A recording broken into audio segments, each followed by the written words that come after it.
un problème économique. C'est de comprendre exactement qui ça est l'argent.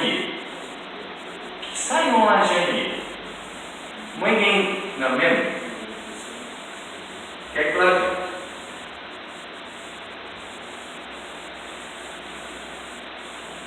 Moi, l'argent ça.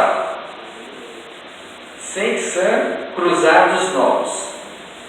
L'agência brasileira outra servi em 1989.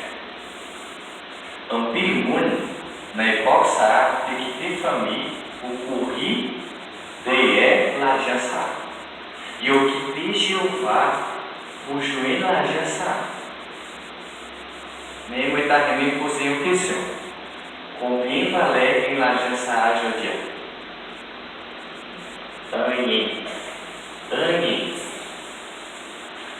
Mais, en 1992, o brasileiro découvrit l'agência.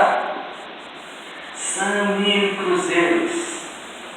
100.000 cruzeiros. Est-ce que vous pouvez imaginer l'agência? E eu tenho que ter família, o joelho l'agência.